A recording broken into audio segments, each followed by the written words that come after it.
King of the fake tan and student icon David Dickinson talks to Patrick Keelty tonight at 10:35 here on BBC One. The ball went over his head.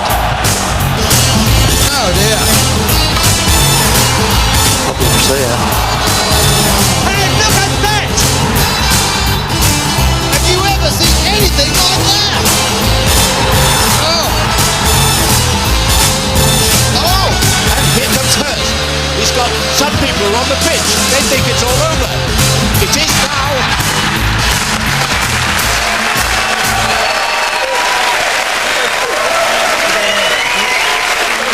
Hello and welcome to They Think It's All Over with Gary and Rory is one of the few England cricketers who came out of the recent series against Australia with his reputation enhanced. He didn't go. Dominic Cork.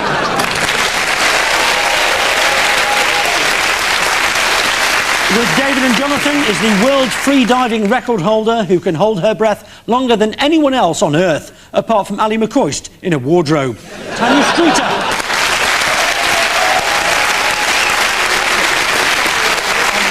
We open the show with sporting bluff. Gary, Rory and Dominic, your question concerns England's nemesis, Australian bowler Glenn McGrath. Remember this, Dominic?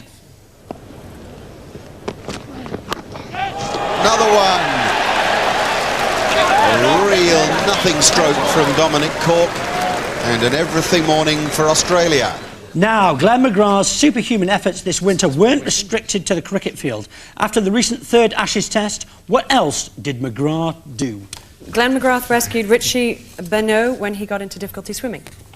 Glenn McGrath helped put out a bushfire at his captain, Steve Waugh's house. Glenn McGrath helped deliver Shane Warne's baby. OK, so Gary's team, did Glenn McGrath save Richie Benaud from drowning, put out Steve Waugh's bushfire or deliver Shane Warne's baby? Lads, we've got to be very careful about this. A lot is riding on this game tonight. Michael Owen has 50 grand on us to win tonight. David got very excited because during that clip somebody shouted, "Cork's out!" He said, "Oh, Shamper, stop there." 3 balls before I'd had a little word with him though. I just asked him who'd released his chains off his ankles and perhaps just wound him up. The next ball hit him in the head. And then, obviously, you saw him get me out then and had a few words. What words did he have with you? I think it was something like, you'll have to go off the field, you English pommy git. Something like that. Early on you said, "F off you pommy," is what he said. Yeah, something like that. That's better, yeah. Dominic, why do you want to motivate him to knock your head off? Are you sick?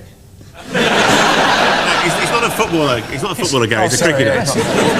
Great to have you back, David, by the way. Yes. Because everyone thinks David's been commentating on cricket in Australia, but in fact, can we tell them the truth? David Stanner Stirlift jammed halfway up. He was alone in the house 2 weeks. He would have died, but he drank his own urine and had a bag of mint imperials. Dominic, is it true you support Stoke City like this? Absolutely, of course he does. We do, Well, yeah. I'm so excited because I've always wanted to meet the other one, and it's so much 17,000 at the Britannia Stadium on Saturday. Absolutely, and we were 2 of them, weren't we? There were 16,000 Derby fans. You play for Derbyshire, don't you? I do play for Derbyshire. You hate Derby County? Ish, yeah. You get much... I still live there, Rory, so I want to go back to a house. Whereabouts exactly? So, Dominic, you really hate Derby County? Yeah, I hate Derby County, yeah. Because I'm looking for a house in Mickleover. Oh, yeah. So what did you say, David? Nothing. Of course. What a silly David last question. spoken about 1999. Oh, we've missed What was it. it? Bushfire. I think a bushfire's the only chance England have got getting anywhere near any Ashes. The answer is he put out Steve Waugh's fire. So you think that David was telling the truth? Let's see if Correct. you're right. Yeah. Well done. Yep. David had the correct answer. Steve Waugh heard the bushfire was approaching his home, so he rang McGrath, who immediately rushed around with a bucket to find that the flames were just 20 yards from Waugh's property. When McGrath arrived, there was a plume of smoke completely obscuring Waugh's house, and behind Phil Tufnell was the bushfire. Luckily, McGrath had nothing else to do that day. It was the 3rd day of the Test match. David, Jonathan and Tanya, it's Manchester United for you, or more particularly, those people who describe themselves as United supporters. Oh, that's fantastic by David Beckham. Final score at Old Trafford of Manchester United 4, Portsmouth 1. Now, what can you tell us about Man United season ticket holders, Gary's team? Dominic. 1,800 of Manchester United season ticket holders are Norwegians. 1,800 of Manchester United season ticket holders are convicted criminals. 1,800 of Manchester United season ticket holders are dead. So, are 1,800... Good question. So, are 1,800 of United season ticket holders Norwegians, convicted criminals, or dead? David's team. Nick, before we start on that... Here we go. Well, I just wanted to apologise if I seem a little tired this evening. It's just I was very busy yesterday. I was auditioning for the presenter's role in Stars in Their Eyes. Now, if Matthew Kelly is watching, we wish him well. I hope that there's no truth in that at all, of course, because imagine if he does go to jail that first night. Tonight, Matthew, I'm going to be your wife.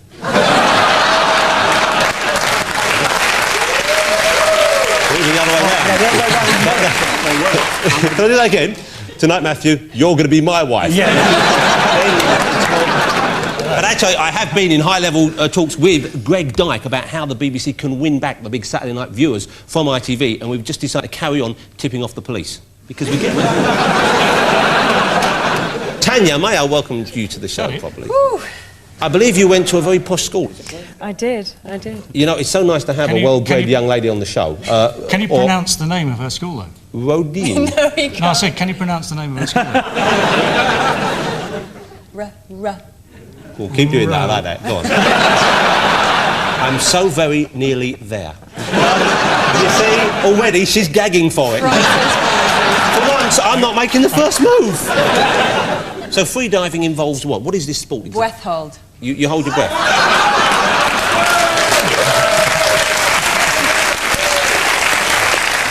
This is flirting that's going on. It is.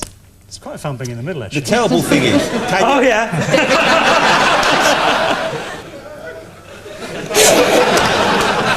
But really... You do that, you spit so far, you don't know how to do it. I cannot believe... He's pressing all the right buttons, I'll tell you that, Hancock. But really what you do essentially is just sinking, isn't it? I believe the world record is still held by Robert Maxwell. And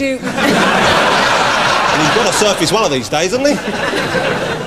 What's that other thing you do? Static apnea? Static apnea. Now, what's that? Good Lord. It's breath hold just face down in a pool, just for as long as you can do it. Well, if Barrymore's lawyers are watching... you might as well. They've tried every other excuse. Hancock, come back to us. Danger, danger! Plug in the bottom of the pool, he's trying out for the Olympics. She says head down in the pool and you think, I know where he's going. What was the question, Nicholas? I remember there was a question some time ago. It's about Manchester United season ticket holders. Did you read in the paper that apparently last year 20 babies have been named Romeo now?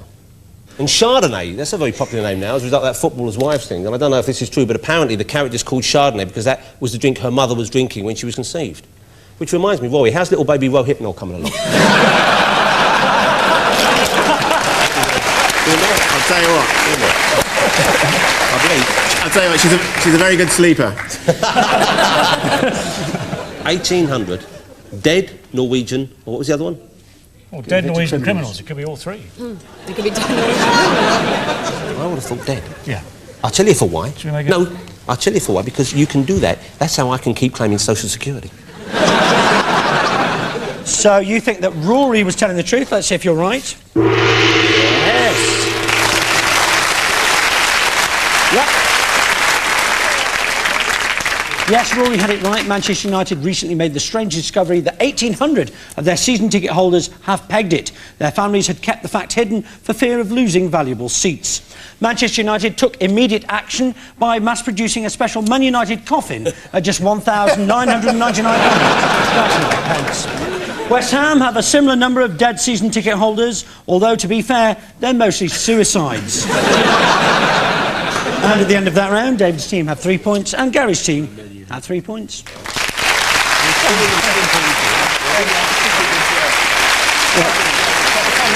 I think so. OK, time to figure out what's going on. Gary's team, here is yours.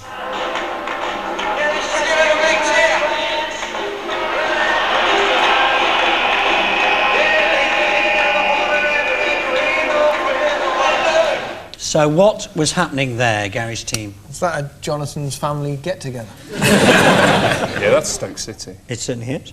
The Britannia Stadium, yeah. Do the Stoke fans dress up like that every time they win a game? Because I saw 1976 up there. Yeah. I don't know if you know Stoke, but it consists of a number of sort of conurbations. There's Stoke, Burslem, Longton, Tunstall, Fenton, and Hanley. Hanley. Very good, yeah. In fact, Arnold Bennett wrote a famous novel called Anne of the Five Shitholes. Based on Stoke. That's right. It's the only ground in the country where the announcer says, "Would the person with the car stop showing off?"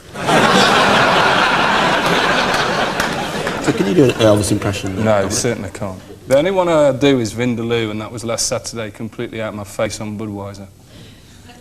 One of our top cricketers, ladies and gentlemen. It's only a matter of time before those ashes come back. This looks like, given the date and the time, it must have been the 25th anniversary of the death of Elvis. And some Stoke City supporters, for some unknown reason, perhaps they got a great sense of humour, as well as a great football team, decided to dress up as Elvis. It's a correct answer for 3 points. Well done.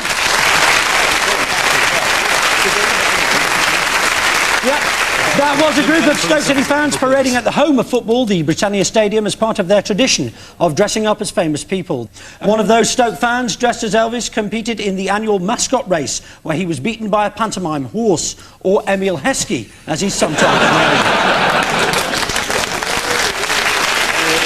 Dominic here is, as we've heard, a Stoke City fan, which explains the 3 bonus points I'm going to give to his team. Well done, Dominic. That's 3 extra points for you. Well deserved. The England cricket team also have a tradition of dressing up at their annual Christmas fancy dress party. One year, David Gower went as Miss Marple. It was such a hit, he's worn the costume ever since. So, David's team, take a look at this.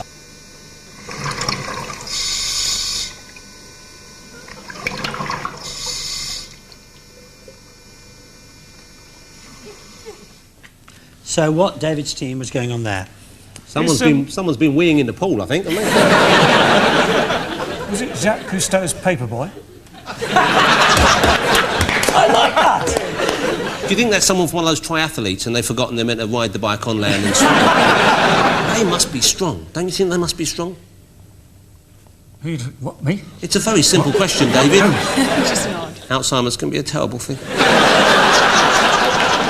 Still got all his own, well, most of his own hair, some of his teeth, and one of his testicles. Where did you put the other one? I think Michael Owen won it in a bet. All right.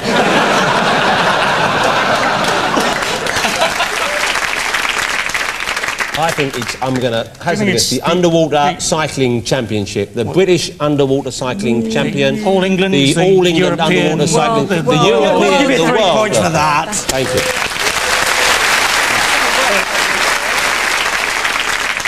That was another underwater world record by Germany's Wolfgang Kuhlo, who set a time of 3 hours, 15 minutes, cycling 2.5 miles along the seabed. It is a genuine world record on the basis that no one else has ever been bothered to try it before. So, film of a rubber-clad German pumping away for 2 hours on an old bike.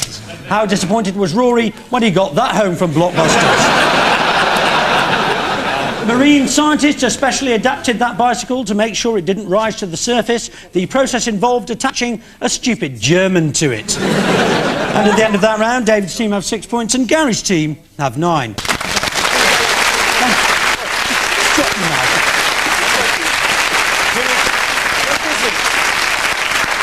Time to seek explanations for a pair of goal celebrations. Gary's team, it's the trademark celebration of Fulham's Argentine striker Facundo Sava. Good play by O'Brien, got a lovely switch, and Sava hasn't got a touch, but Fulham lead with 10 minutes gone. Here he goes again, but it was Birmingham who were unmasked. Now, that was Sava scoring in the recent cup win against Birmingham, so what's the story behind that, Gary's team? Gary, you've scored a few goals. What was your celebration? I used to just go. Or when I was sweating, I used to go. So you always went like that, then? What about you, Corky? How do I celebrate? How do you celebrate? Telling the batsman to go forth and multiply and giving him a point off the pitch and then giving the match referee 50% of my match fee. And you wonder why David Graven's cut off your mobile phone? I just got a call saying SIM error on my mobile phone. When it came out to the gym, I rang the ECB and they said, you're no longer an England player. So that was it. And that's where you find out they cut your mobile phone off? Yeah, not even a text message, so thanks, England. You don't know cricket, do you? I play rounders sometimes. What? I play rounders. Cricket's glorified. It's a hard game, rounders. It's a tough game, rounders. You've got to whack. Never mind cricket, just up and down. You've got to remember 4 places to run in rounders. It's hard. That's why it's harder than cricket. You couldn't last in a rounders field. Look at you. Look, your hair all tinted like a Nancy boy. And I tell you, rounders, that's a man's game.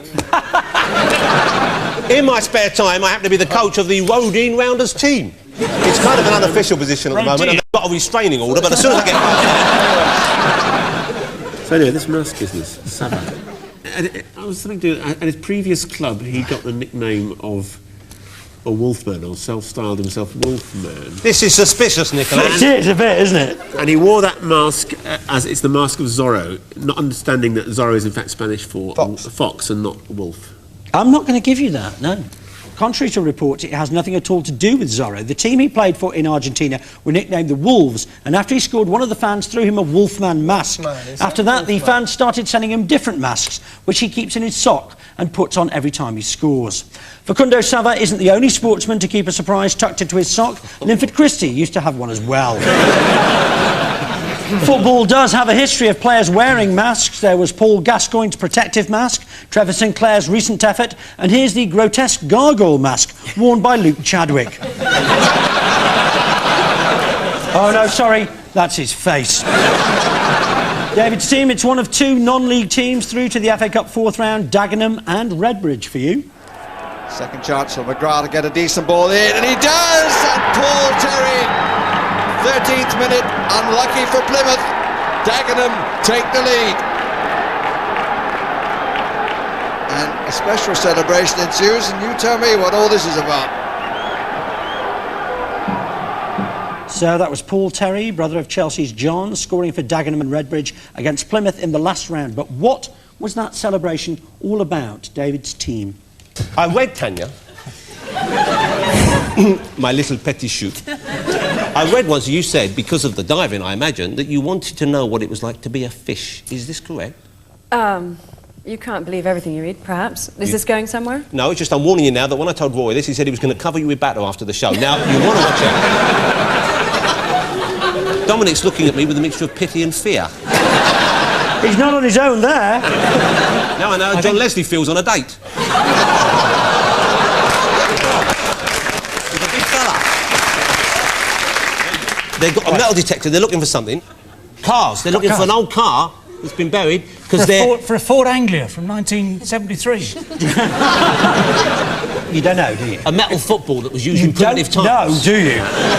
Any ideas over here? I think it's a jokey tribute or reference to either the team captain or the coach whose hobby is collecting stuff, scrap metal on beaches and... I'll give you 1 bonus point for that, yeah.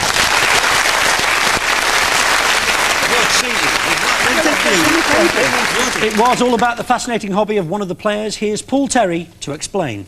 When I scored against Plymouth in the FA Cup, the reason behind the celebration was our striker Steve West is a metal detecting enthusiast, so we decided to take the mickey out of him as he gets a lot of stick off the lads, and that was the reason behind the celebration. Oh, look what I found. That's the only medal you'll win this year, mate.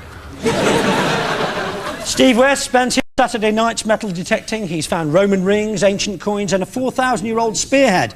But strangely, he's never found a girlfriend.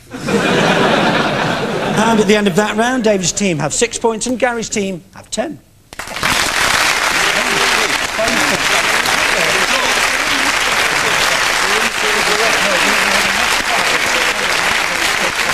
Time to deprive our regulars of their right to sight as we play Field the Sportsman. David and Jonathan, you're first this week. Take your positions, please. David, I think you need to speak out because I don't think it's fair tonight. For a start, Nick's given 3 points, bonus points, just because he supports Stoke.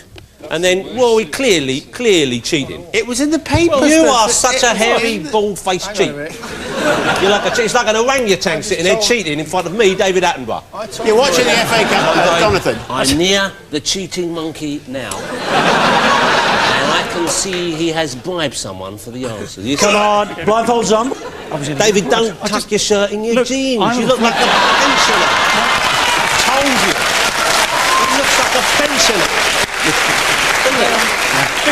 You do. You look like you're from a home. You look like you're being led out on a bloody outing. It's like, here we go. Look, mind the stairs. Come on, don't do another white movie. Jonathan, it's only a matter of time before we have David on telly saying, "Want to release money from your pension?" Anyway, David Attenborough has never worn camouflage like that. Tell you what, Come on, blindfolds on. I go in an Indian restaurant, you'd never find me. Come on, blindfolds on. Blindfolds on. Jonathan. Jonathan. Can we have... That's enough. We get the odour. Can we have our first mystery guest, please?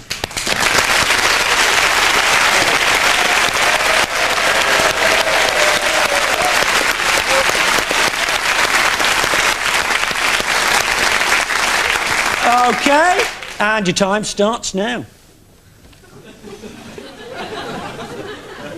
It's moving. Thank you. It's sooty. He's killing an animal or something, is he? Is it Hans Blick? Is this where England went wrong in Australia? Because what you've got to do is you've got to get the grip right. You just tuck it under your arm and walk off, all right? That's it. No, it's a bullshit meter.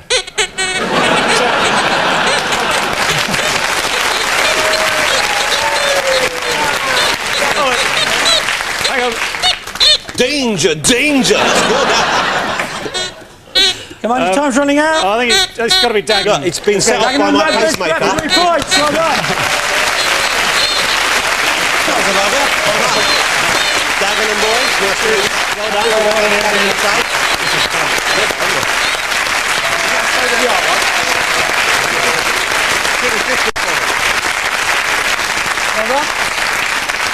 Gary and Rory, blindfolds on, take your positions. You have a similar amount of time to figure out who's at your fingertips. You've got the holes in there. It's great for me. I had all their bums lined up right in front of me. Did you? Is that what you look at first when you see a young fella? I wish I had mine with me. Big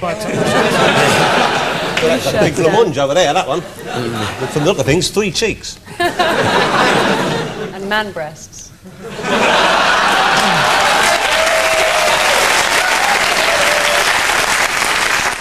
So, can we have our second mystery guest, please?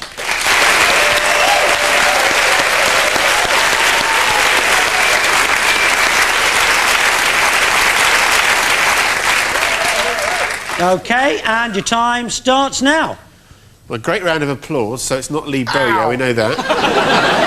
Hang on, it's a bloke in a wetsuit. It's a bloke in a wetsuit holding a television aerial. He's one Rod Hull should have got round that night. I'm supposed to know. Oh, hang on a minute. Hang on. My woman detector's gone off. God, stay here. Ow!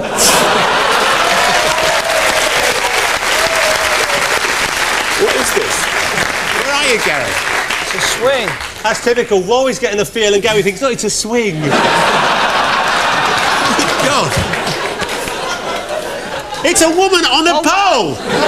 In rubber! It's my birthday!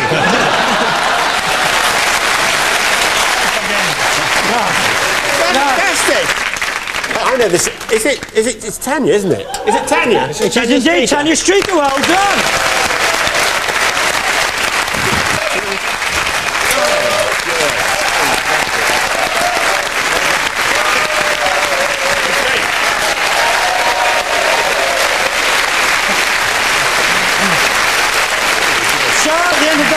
David's team have 9 points and Gary's team have 13.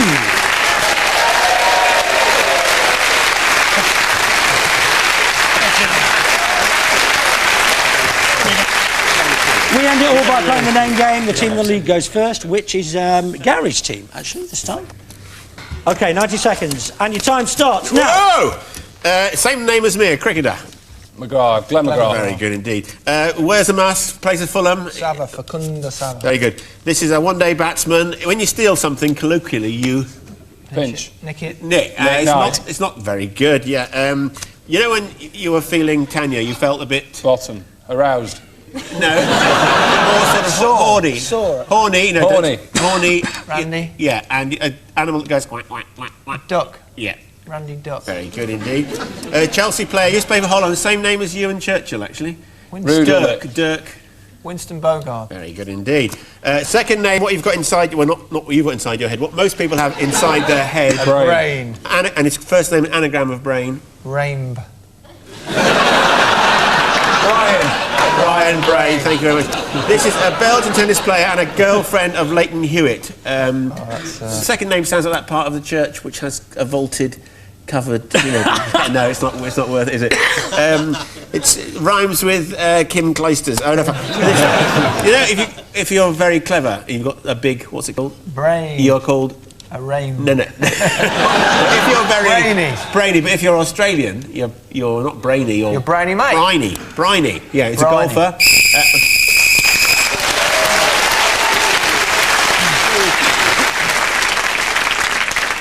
You're winning for you. Can I just say, Tanya, you look spectacular in that wetsuit. Thank You know, David's wearing a wetsuit. It wasn't wet earlier, but now, unfortunately...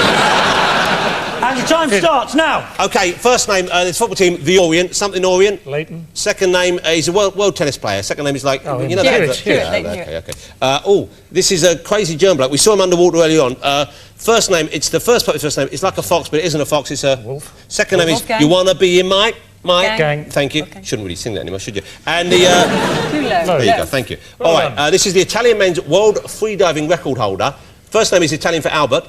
Umberto. Second name. Baldassarre. Don't wait. If you know, Okay, jump in. Like Bet now, Michael. Bet now, Michael. You're This in. is a cricketer, an Australian. Second name, it's a cheap champagne, I believe. There's no such thing, surely. Champagne. Bollinger. Bollinger, there you go. And the first name would be... How many cricketers are there called Bollinger? There's Remy who runs the firm. There's... No cricketers! I'm going to have you put back in that home, and this time I won't come and visit. And his first name is the same as Mr. Barder, who done lots of leg. OK. Why did you say it in the first place? This is a shop owner who I believe owns Fulham as well. Oh, him. Can't get a passport. Al Fayed, yeah. Yeah, there you go. Second name is the feeling Tanya has for me right now. When women get in my presence, they feel this way about me. Sick.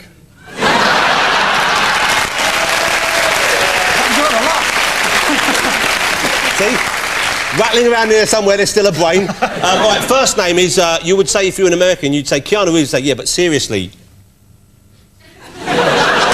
Really barking up the wrong tree here. Keanu Reeves! All right, you see, we could have won.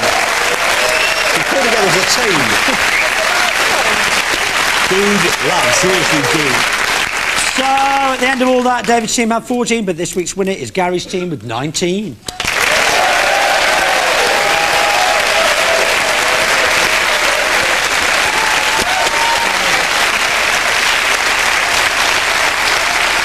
So, thanks to Gary, Rory and Dominic, David, Jonathan and Tanya. We're all off to challenge Jonathan to see how long he can hold his breath.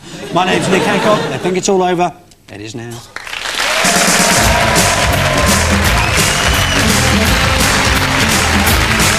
There's a rumpus brewing in the canteen. Victoria Wood's Dinner Ladies over on BBC Two in a moment. Here on BBC One, after the news, Paddy Keelty talks to comedian Rob Brydon and has music from Craig David. That's almost live at 10:35.